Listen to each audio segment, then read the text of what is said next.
Hey friends, this is Chad Gonzales. Welcome to this session of Healing Talks. So excited that you're here with me, and I'm so humbled and honored to get to spend some time with you tonight.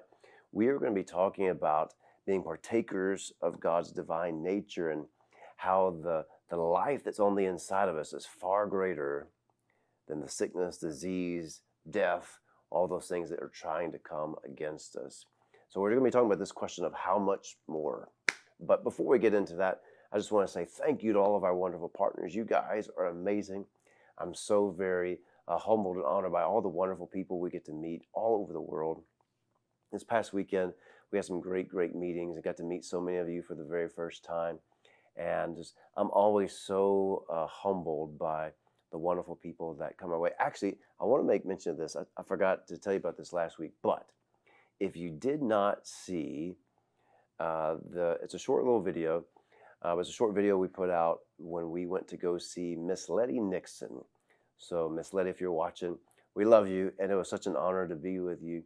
But April and myself and Juan, we went up to north part of Atlanta and got to kind of surprise her and be a part of their Bible study. They have this Bible study every week on Thursday, and we got to surprise her. She's a partner with us, and there's actually several of them that are partners with us. And we just had a great time. But I'm just so honored by all the wonderful people that God has brought our way. And so I'm just so very thankful for you and your prayers, encouragement, support, and for trusting us. I've said it for a long time that the greatest thing that you can give to someone is their trust.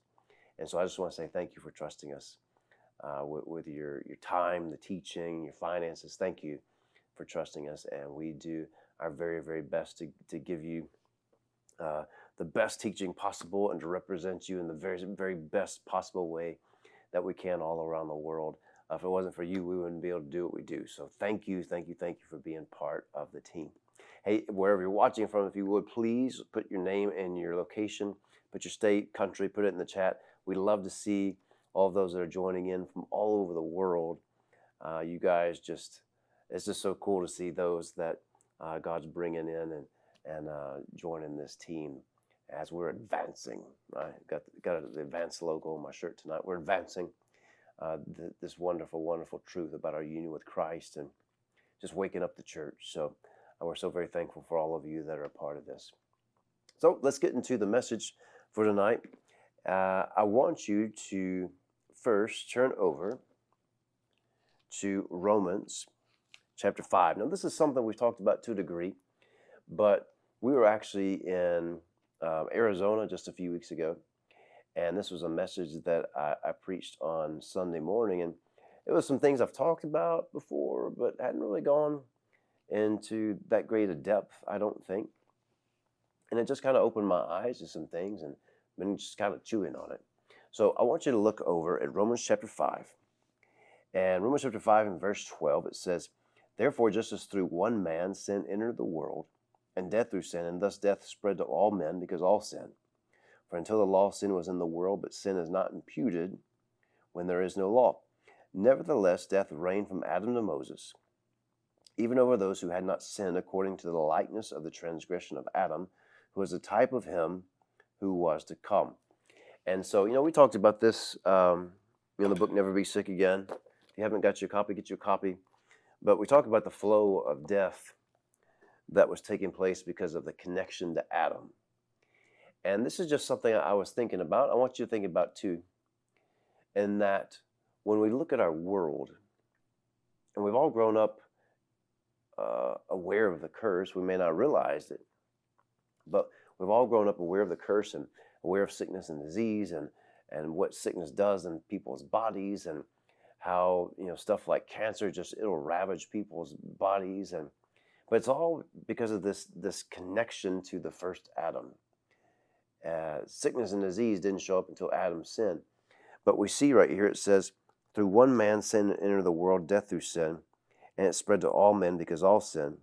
And it reigned from Adam to Moses, even over those who had not sinned." Why? Because of their connection to Adam. That because of their connection to Adam, everything that flowed in Adam flowed in us. Not because of anything that we did, because we were born that way. We were born into that connection into the first Adam, so that the sickness and the disease that flowed through him now would begin to flow through us. We see what sickness and disease will do to the body. We see what it will do to an organ, a pancreas, a heart, lung, bones, skin. We see what it will do. Well, but this is where Paul, he's doing this comparison and contrast in Romans chapter 5. And he says in verse 17, for if by the one man's offense death was reigning through that one. If death was reigning through him, he says this, much more so those who receive the abundance of grace and of the gift of righteousness will reign in life through the one Jesus Christ. So here's the question.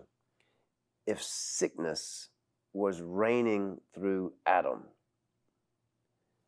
how much more so the life that would reign through Jesus?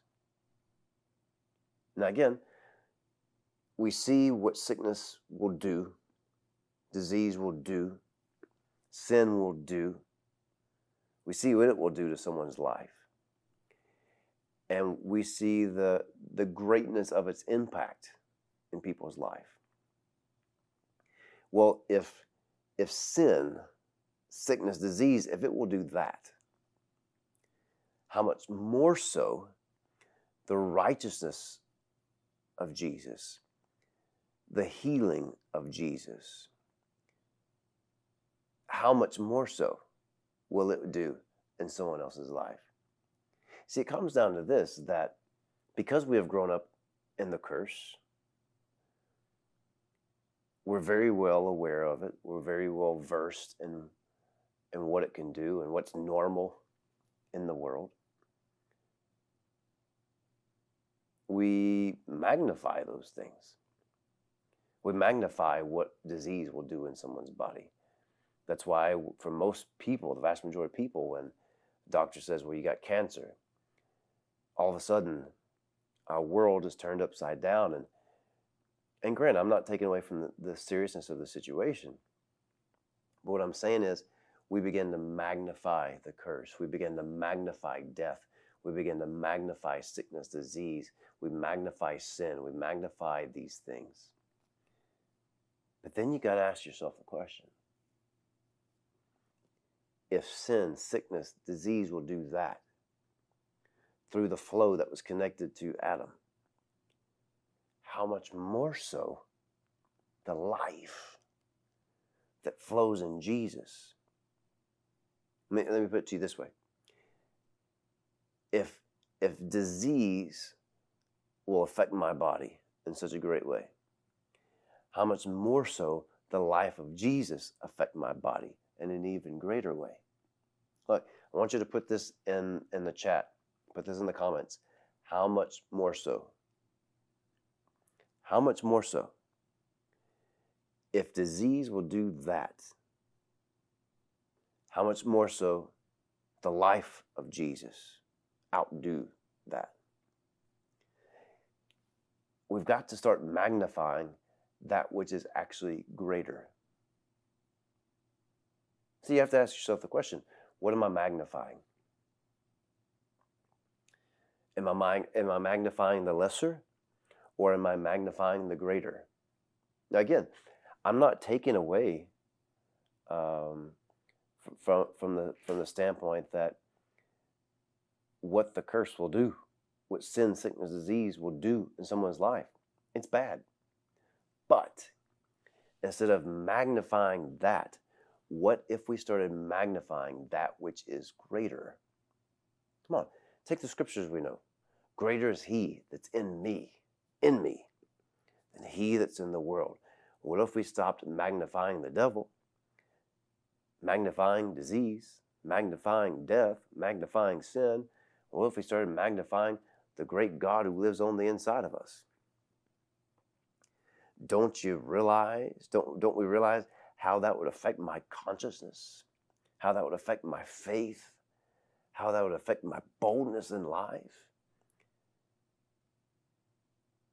If my faith would be affected by magnifying what is lesser, how much more so would my faith be affected by magnifying what's greater? This is what he's saying. If by what Adam did, death reigned, much more so, life will reign through what Jesus did. Look over at 1 Peter. I'm sorry, 2 Peter. 2 Peter chapter 1. And I want you to look at verse 2. Grace and peace be multiplied to you in the knowledge of God and of Jesus our Lord, as his divine power has given to us all things that pertain to life and godliness, through the knowledge of him who called us by glory and virtue, by which we have been given the exceedingly great and precious promises. Now I want you to underline this, that through these you would be partakers of the divine nature, having escaped the corruption that is in the world through lust. I want you to put this in the comments right here. I am a partaker of God's nature. Put that in there. I am a partaker of God's nature. Right here, 2 Peter chapter 1, verse 4. We have been given exceedingly great and precious promises, that through these you would be partakers of the divine nature. And then notice this, having escaped the corruption that's in the world through lust.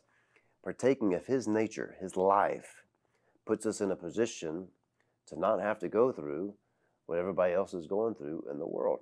This is where we got to start living according to this alternate reality.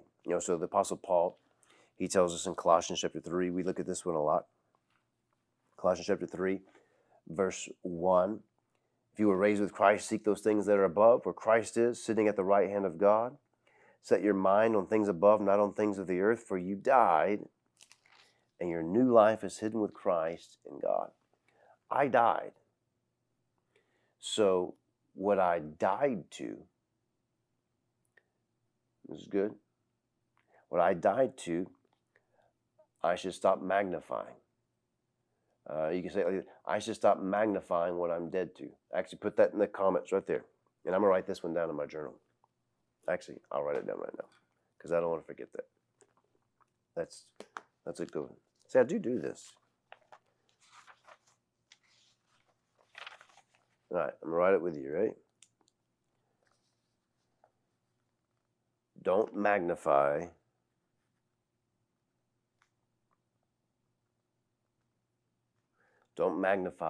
what you're dead to. Don't magnify what you are dead to. See? Don't magnify what you're dead to. Instead, we should magnify what? We should magnify what we're alive to. We should magnify what flows through me as a branch connected to the vine.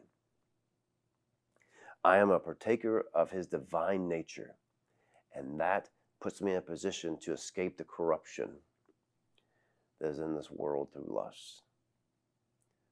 I'm a partaker of his divine nature. So make sure if you didn't put those in the comments, put this. Number one, I am a partaker of God's nature. I have his divine nature on the inside of me. Number two, I will not magnify what I am dead to. The reverse of that is that I will magnify what I am alive to. I need to magnify what flows in me. Oh, this is good. Yeah. I'm going to write it down too. All right. We need to magnify what flows in me, not what is trying to come against me. You need to write that one down. That one's a good one right there. Magnify what is flowing in me, not what is trying to flow against me.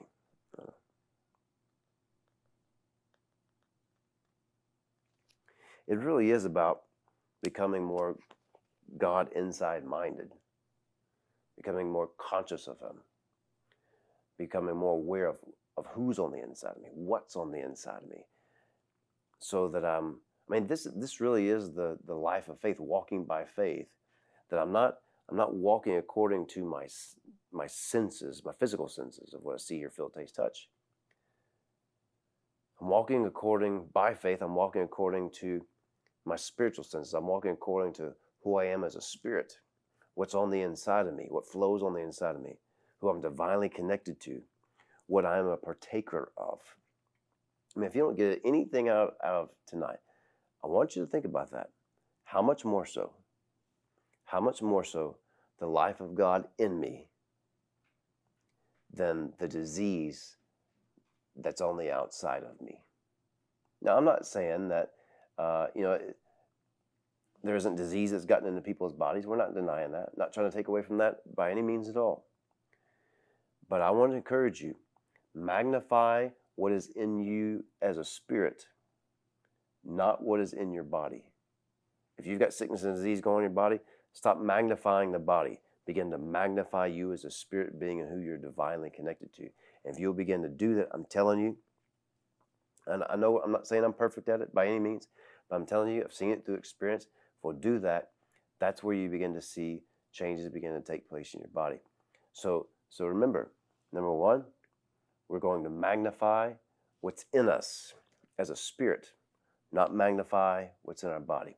Number two, how much more so the life of God that flows in Jesus outdo the disease and death that flowed through Adam?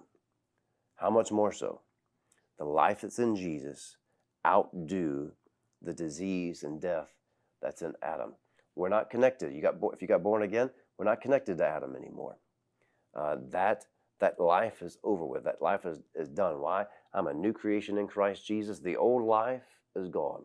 That old connection to Adam is gone. And a new life of being connected to Christ has begun. So now He is my life. He is my source. He's my standard. He's my example. He is the one I'm connected to.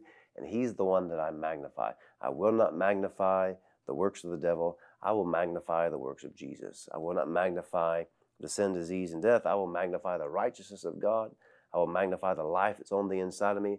I will magnify His nature, His divine nature that I am a partaker of now.